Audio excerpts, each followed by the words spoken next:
નમસ્કાર.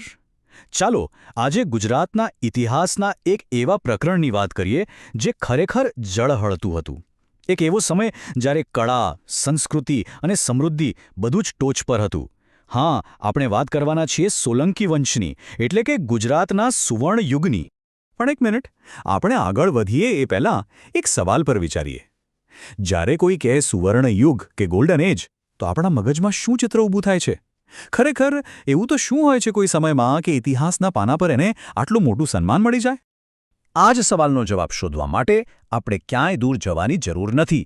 જવાબ આપણા ગુજરાતના જ ઇતિહાસમાં છુપાયેલો છે. તો ચાલો સાથે મળીને ઇતિહાસના એ પાના ફેરવીએ અને સમજીએ કે સોલંકી યુગમાં એવું તે શું ખાસ હતું. કોઈ પણ મહાન સમયગાળાની પાછળ હંમેશા એક મજબૂત નેતૃત્વનો હાથ હોય છે, બરાબર ને?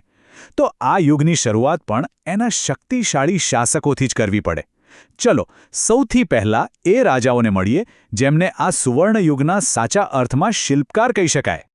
અને જુઓ, આ કોઈ નાની સૂની વાત નહોતી. સોલંકી વંશનું શાસન કંઈ 10-20 વર્ષ નહોતું ચાલ્યું. આપણે વાત કરી રહ્યા છીએ લગભગ 300 વર્ષની. ઈસવીસન 942થી માંડીને છેક 1244 સુધી. હવે વિચારો, આટલો લાંબો અને સ્થિર શાસનકાળ મળે તો પછી વિકાસ માટે કેટલો મજબૂત પાયો નંખાય, નહીં? આ 300 વર્ષના લાંબા ગાળામાં એક પછી એક શક્તિશાળી રાજાઓ આવ્યા. જેમ કે મૂળરાજ સોલંકી, જેમણે આ વંશનો પાયો નાખ્યો. પછી આવ્યા ભીમદેવ પ્રથમ, જેમના કારણે આપણને મોઢેરાનું અદ્ભુત સૂર્યમંદિર મળ્યું. અને સિદ્ધરાજ જયસિંહને તો કોણ ભૂલી શકે? એમના સમયમાં તો ગુજરાતનો ડંકો વાગતો હતો. અને કુમારપાલ, જેમણે અહિંસા અને કરુણાના સિદ્ધાંતોને રાજધર્મ બનાવ્યો. મતલબ દરેક રાજાએ પોતાની એક અલગ છાપ છોડી. ઓકે, રાજાઓની વાત તો થઈ, પણ આ મહાન રાજાઓએ જે સમાજ બનાવ્યો એ કેવો હતો? હવે એના પર નજર કરીએ. કારણ કે કોઈ પણ યુગની સાચી ઓળખ તો એના લોકો અને એમની સમૃદ્ધિથી જ થાય છે, ખરું ને? જો કોઈ પણ સમયને સુવર્ણ યુગ કહેવા પાછળ અમુક કારણો હોય છે. એમ સમજો કે એના 4 મુખ્ય સ્તંભ હોય. અને સોલંકી યુગમાં આ ચારેય સ્તંભ મજબૂત હતા.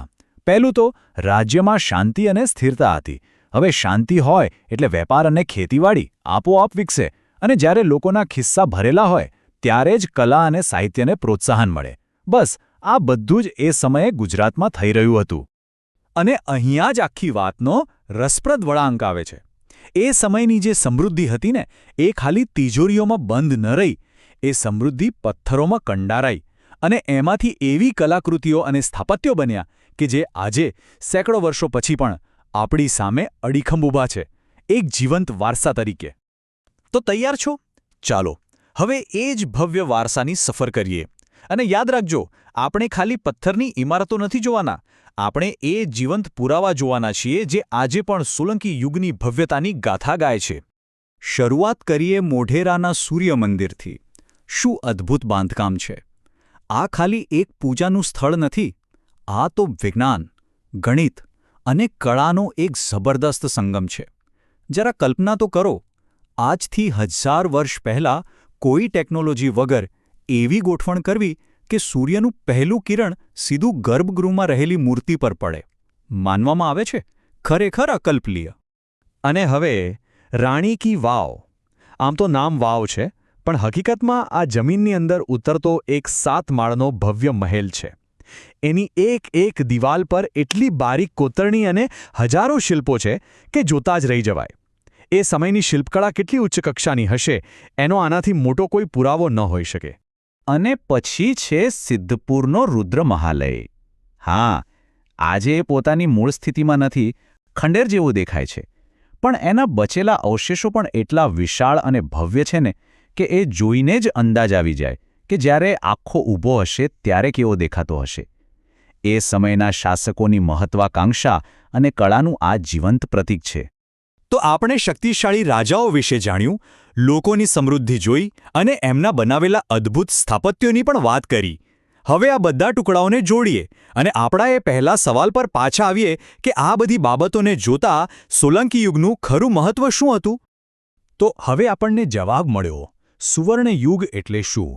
સુવર્ણ યુગ એટલે એવો સમય જ્યારે શાંતિ હોય, લોકો પાસે સમૃદ્ધિ હોય અને એ સમૃદ્ધિમાંથી સંસ્કૃતિ અને કળાનો વિકાસ થાય. અને સોલંકી યુગમાં આ ત્રણેય વસ્તુઓનો અદ્ભુત સમન્વય હતો. બસ આ જ કારણે એને ગુજરાતનો સુવર્ણ યુગ કહેવામાં આવે છે.